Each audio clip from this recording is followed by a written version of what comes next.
not gonna do that. Anyway, I have no idea what the hell I'm saying. Hi everyone! We're actually starting season 2 of what we read today. Woo! Just so you guys know, it was kind of my idea because I kind of grew up on TV. So season 1 was basically me starting out and doing this channel with her, and season 2 is marked by the passing of the book expo and book. That's our bookish That's kind of like New Year. That's our bookish New Year. So happy bookish New Year Woo! to us. And anybody else who cares to celebrate. And so as the dawning of the new year starts, for me kind of doing the channel with Alexa, we wanted to start it off with episode 1 of season 2 of what we read. It also means that we are trying to change the format just a little bit. We're gonna see if we can be a little bit more concise about, you know, our reviews. And I think we're also just gonna cap off the number of books in the video so that it doesn't so that's get such like, so in case Alexa binge reads like a crazy person and ends up reading like 50 books in like a month, you're not like stuck with like 40-minute videos. So this is our attempt to start the new year in that sense. Okay, so to kick things off, I guess I'm going first. So this particular like section of my video is a lot of fantasy books. So we're gonna start with a library book. This is Snow and Rose, and it's by Emily Winfield Martin, and it is basically a spin on the Snow White and Rose Red fairy tale. So it's about 2 sisters who live with their mom in a cabin in the woods, and the woods are enchanted and suffering under an enchanted curse, to be precise, and the 2 sisters are the ones who are going to eventually break it.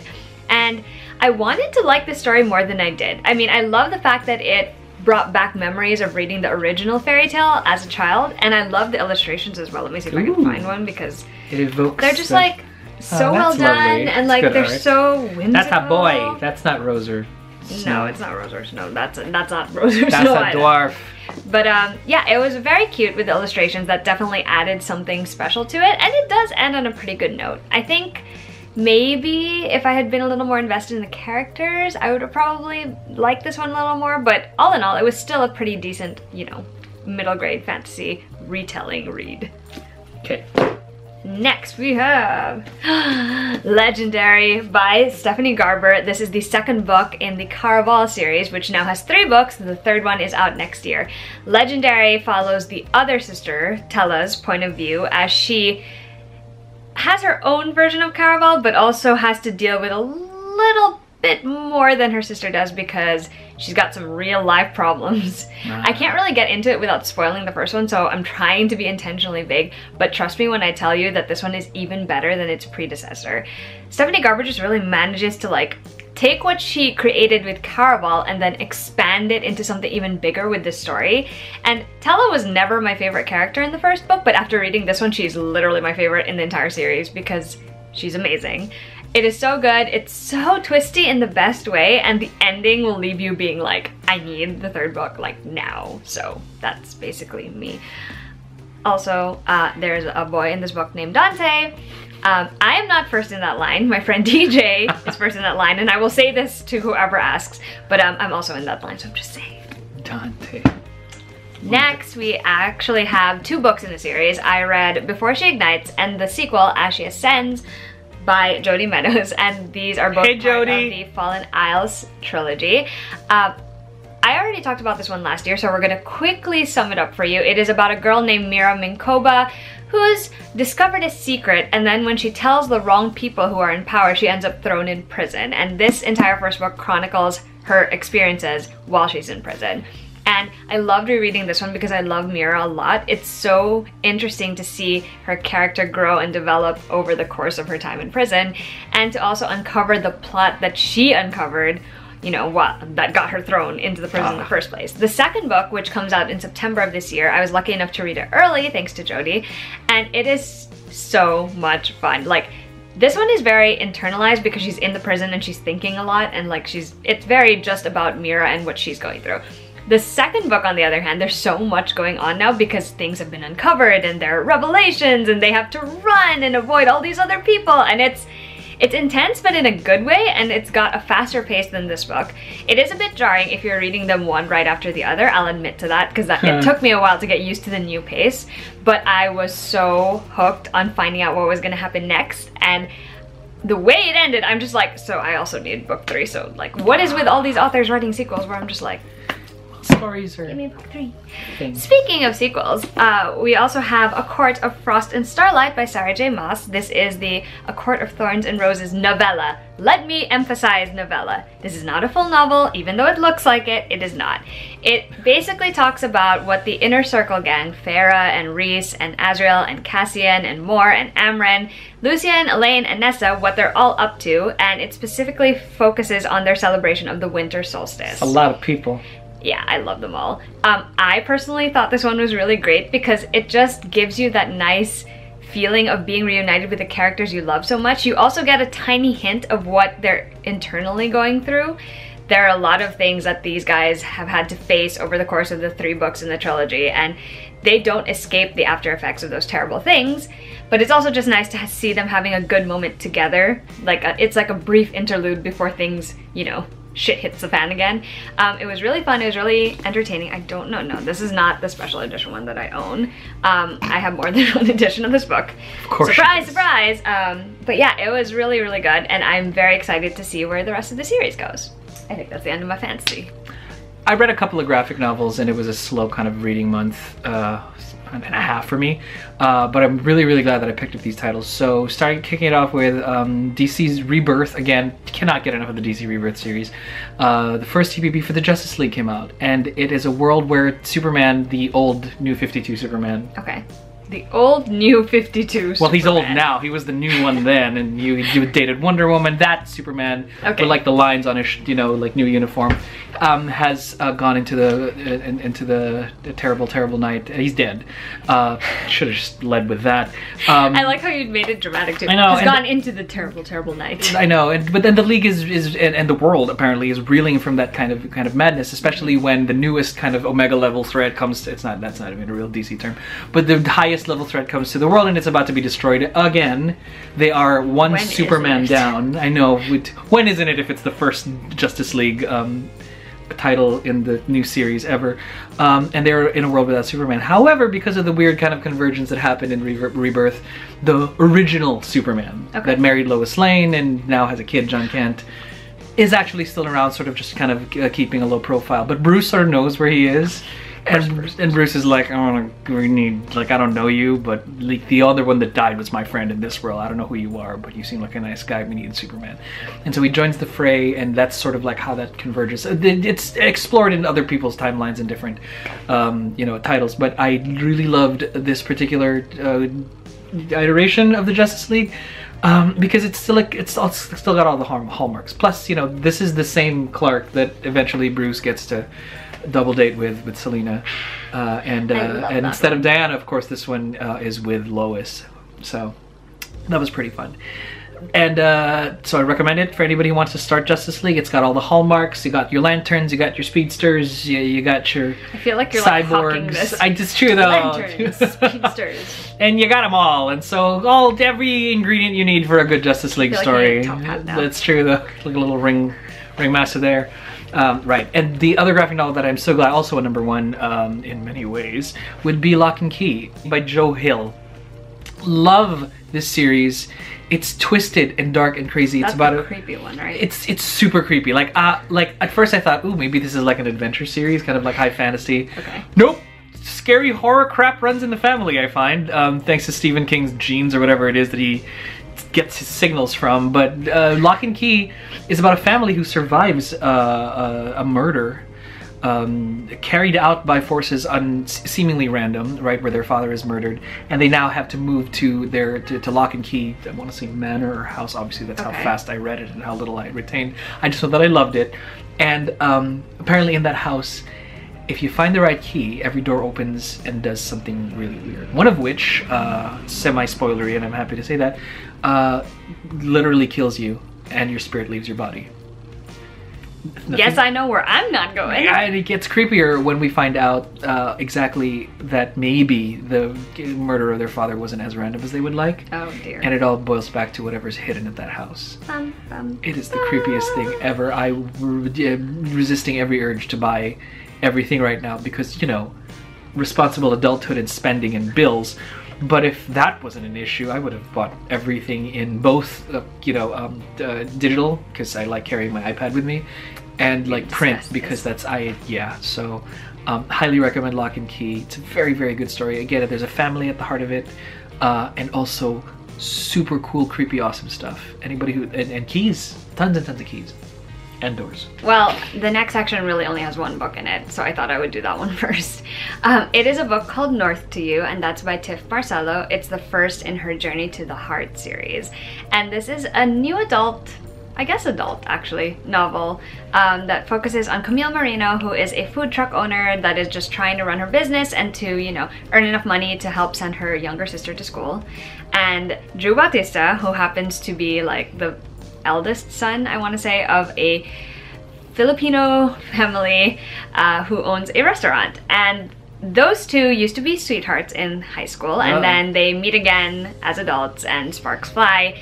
Only things take a turn for like the problematic when they are directly put in competition, the food truck and the restaurant that Drew's family owns, and things kind of go from there. Suffice to say, I was going into this one and I was really looking forward to it because, first of all, Drew is pure Filipino and so is his family, and honestly that is one of the best things about this book. Like, she's also Filipino, the author, and she really manages to capture that with her story, not just with, like, you know, mentioning specific Filipino dishes or using specific Filipino terms, but also like capturing the feeling of belonging to a Filipino family. But I also really liked the romance. It was very cute. It had a weird start, like clunky pacing a little bit, but it was cute. And then I also really liked that it was set in San Francisco and all of the things that we got to see while they were like on their dates and going around. I'm really looking forward to reading the next two books in that series. Also, by the time this video goes up, I will have had my usual yearly Mabuhay post with Rachel from Hello Chaligua. And the author, Tiff Marcello, is actually featured in it because she answered a couple of questions, so I will link to that down below. Awesome. I recently reread the first Kushiel's Dart trilogy by Jacqueline Carey. So it's set in a world that mirrors pretty much our own, only, so the countries in Europe you'd be familiar with, things like Spain and the British Isles, only this time France happens to be populated by descendants of angels. And they're called Dangelines, and they're very sensual, sex-positive, artsy, craftsy, beautiful society that is, you know, sort of like founded by new gods, basically, of that land. And at the very center of it, we have a young woman who is marked by one of the angels, Kushiel, the Punisher of God, and it appears on her body as something called Kushiel's Dart, which is basically a red mote, a scarlet speck in her eye. That marks her as an Anguised, which is really someone who takes absolute pleasure in the full range of the BDSM spectrum, all the way to the very, very edge. Like, with this, there's nothing that is in that spectrum that would not you know, affect Phaedra, which is our main character. What the story is really about is a young woman who just wanted to be the land's greatest courtesan, the kingdom's greatest courtesan, but instead was conscripted into a life of covertcy by the man who kind of adopts her into his household and tries to throw her into the court intrigue. Now that's basically what that entire, like, the story of Phaedra through all three books is really just how can one woman who was created to yield find the strength to save herself, her kingdom, and the people that she loves. That's such a good way to do it. And isn't that a better story than fantasy BDSM? Which, again, as I mentioned, it's there. It's totally there. And for those of you who are familiar with, I guess, the porny kind of romance, where there's a lot of, like, sensuality kind of going on there, this would fit in that piece, but it's such a small part of it, but it's also at the core of it. Because what are you going to do when the greatest courtesan in all of the land is also the land's greatest spy? It's really good. I've read the first one. The last section of the books I'm going to be talking about are all YA contemporaries. So first we have Always Never Yours. This is the story of a girl named Megan who she thinks that she's basically fated to always be the girl before, because every time someone breaks up with her, they usually do it because they find their true love. And, you know, she's fine with this because she's really focused on her future as a director, and one of the things she has to do in order to do that is actually step into the spotlight and be Juliet in her school's production of Romeo and Juliet. It is while she is navigating this new role she's now in, and you know, making new relationships, or forming new relationships, that is, that she starts to realize that maybe she's been, you know, denying the fact that she's also the leading lady in her own story and not just the secondary character. And it's a really cute story. Like, I thought it was adorable. It was a very quick read. It would be perfect for the beach if that's what you're looking for. Okay. I think that there was a little more depth to it than I had expected, which was nice, but there was still not enough for me to really like feel connected to the story. So it was very cute. You can probably guess how that all plays out. Let's be real. And I will say that a highlight of that book is the love interest, because he's just such a cinnamon roll. Such a precious, precious cinnamon roll. And we all love reading about those. Yeah. And then I read a book called Girl Made of Stars by Ashley Herring Blake, which is actually one of the best books that I've read this year. It is a very difficult book, and I will say now before anything else that there is a trigger warning for slut shaming. There's also one for rape in this one. It's basically the story of a girl named Mara and how she comes to terms with the complicated situations that she's facing. She's trying to make sense of her bisexuality. She's trying to figure out what she wants from her best friend slash ex Charlie, also trying to make peace with her past, and she's also trying to make sense of the fact that her best friend Hannah has accused her twin brother Owen of raping her. And it's so hard to read because you don't know what you would do if you were in that position, in Mara's position, but I think Blake handles it so beautifully with her story, and she tells it so well. I was definitely moved by this one, and even though it was very, very hard to read, it was also powerful because of the sheer honesty and the authenticity that rang with this character, and, you know, watching her cope with the situation that she's in. So definitely check this one out, and, you know, bear in mind those trigger warnings, just for those of you who need to know. The next book is also a hard read. Wow, I read a lot of those. It's called If You Don't Have Anything Nice to Say, and it's by Layla Sales. This is essentially about a girl named Winter who, she basically says something on, I don't remember if it's Twitter or Facebook, but it comes across as extremely racist, and if you read what it is, you'll definitely agree. And it is essentially the consequences of that going viral and what happens to her after it. And it's hard to read because you would want to be rooting for Winter because she's the main narrator and she's the main character, but sometimes the way she thinks about what she said and how she gets really defensive and tries to protect herself without trying to understand the people who are commenting back about like why her statement was so questionable, wrong. It was very hard, but it made for an interesting discussion piece. Like, it's one of those books where I would think it would be a good book club read, because then you talk about Winter's motivations, or like what you would do if you were in her situation, or how you would react, or like stuff like that. It was hard, and it was also painful at the same time, because you both want her to like not have to suffer so much, but you also are like, girl, you need to own up to what you said or what you did. Slow your roll. I think I better explain this in my actual written review, so I'll link to that down below, because it's kind of hard to express all my thoughts all at once while I'm trying to think of it like it. But I'm glad I read it, and I'm glad it gave me some food for thought on this whole like social media life that we now live, and how easy it is for people to take the things you say out of context, or for you to say something that just off does not translate well off the cuff, and it's just terrible, the consequences. Okay, next we have a book about ice cream, Stay Sweet by Siobhan Vivian. This book is centered around the Mead Ice Creamery, basically, and it is a summer ice cream, like a little hut, that is run solely by girls, and was founded by a woman. And two best friends are currently working there this summer. Amelia has actually become head girl, which means she's the boss of the place, basically. But her entire summer is upended when the owner, who is the only person who knows like the secret recipes to make all the different flavors of ice cream, dies at the beginning. And it goes from there. And it's a summer where Amelia sort of tries to hold on to the past while at the same time tentatively considers her future. And it's a very interesting mix of things. I wasn't expecting it to be so deep, I guess. No, not deep. What's a better term for that? I wasn't expecting it to have so much depth. Fine. I can't get away from it.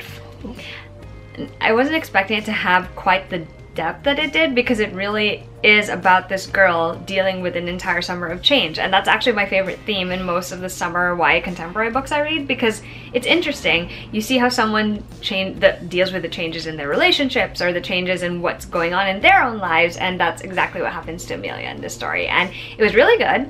I really enjoyed it. It was a very quick read, and it ends on such a good note. Like, I was just very happy. Plus, all the ice cream, guys. Ice cream. And then I read The Way You Make Me Feel by Maureen Gu. This is also one of my favorite books of 2018. It is about a girl named Clara Shin who's kind of a prankster who doesn't really take much seriously. She gets in trouble for a prank she pulls at her prom, and so she somehow ends up grounded for the summer, which means she has to work in her father's food truck with her sworn enemy, Rose. And it's over the course of the summer that Clara starts to realize that maybe she should start to care a little bit about certain things, and maybe Rose isn't as bad as she thinks, and maybe being a part of her father's food truck isn't as terrible as it seems. It is so fun. The food truck and the food mentions alone are amazing, but the relationships in this one with like Clara and her dad, Clara and her mom, Clara and Rose, Clara and a boy named Hamlet. Yes, his name is Hamlet. All right, fair. Hamlet Wong. Let's be full name basis here. It all just comes together so beautifully in the story. It made me laugh. It made me like have the feels for Clara as she was trying to sort out all her own emotions about the things she was going through. And it's so fun. This is another one that I would say is a perfect summer read, so you should definitely check it out if you get a chance. That was the last book that I needed to show you guys. Huzzah, we made it! But as you can tell, there were a lot of really, really good books in this video for both of us, I think. So yeah, if you have any more questions about any of the books, do let us know.